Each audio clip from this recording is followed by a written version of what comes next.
I am so pumped you're here today because let me tell you, we are unpacking a story that literally has it all.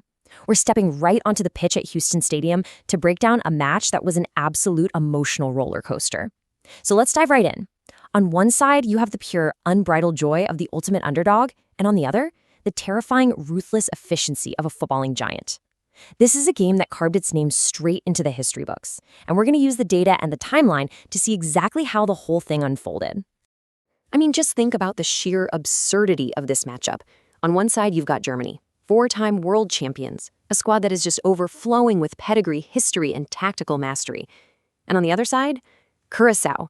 By just stepping onto that pitch, they became the smallest nation to ever qualify for a FIFA World Cup. It is the literal definition of a David versus Goliath scenario.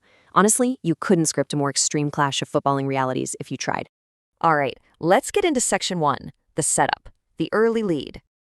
So how did this totally unbelievable clash actually kick off? Well, when the whistle blew, things kind of followed a very predictable script. The giant, as expected, tried to impose its will right out of the gate. And it really didn't take long at all. Just 6 minutes in, with absolute lightning speed, the four-time world champions made their mark. Felix Nmecha combined beautifully with Florian Wirtz, and it ended with this brilliant first-time shot that just rocketed into the far corner. Just like that, 6 minutes in, Germany has their lead. For anyone just casually watching, it felt like, the match was basically already decided. But that brings us to Section 2, the shock. The ultimate underdog strikes. Because here is where the narrative completely flips on its head. If you thought this was just going to be a casual walk in the park for the powerhouse, well, Curaçao had a totally different plan. They were absolutely not going to just roll over on the world stage. Fast forward to the 21st minute. The stadium absolutely erupts into total frenzy. There's this moment of defensive uncertainty inside the German penalty box, right? And Livano Comenencia reads the situation perfectly. He latches onto a loose ball and fires off a strike. It takes a bit of a deflection, but it finds its way right past the legendary keeper Manuel Neuer. And that right there perfectly captures the sheer weight of this moment. 1-1, Curaçao's first ever goal in World Cup history.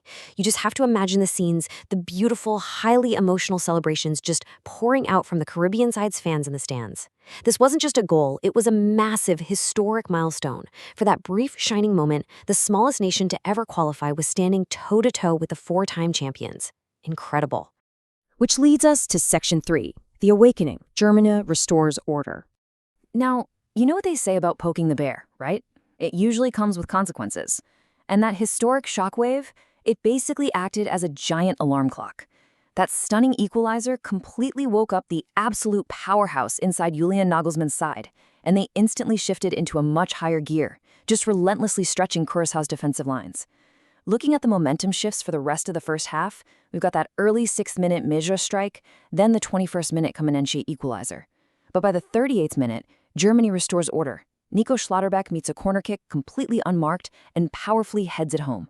Then, deep into first-half stoppage time, Richedly Bazor fouls Nmecha in the box.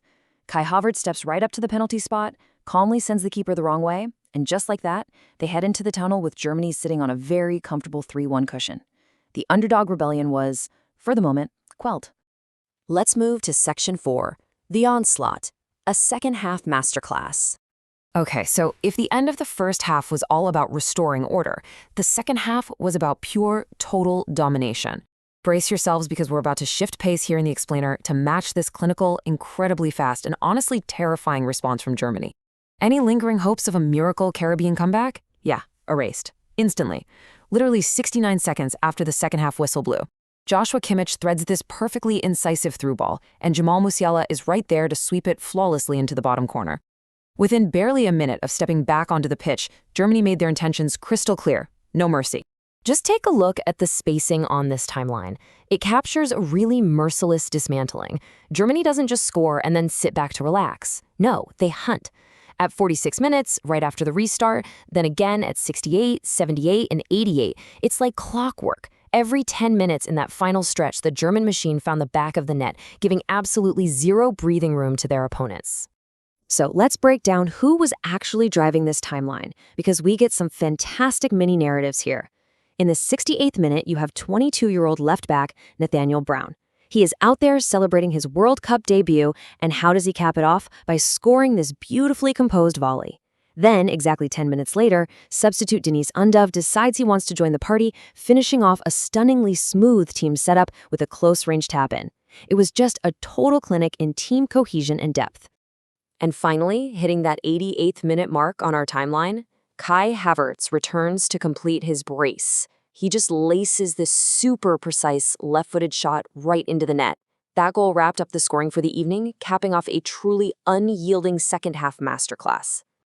Bringing us to our final chapter, Section 5, The Echo, a familiar scoreline. As the final whistle finally blew, this crazy realization started to wash over the stadium and football fans around the world.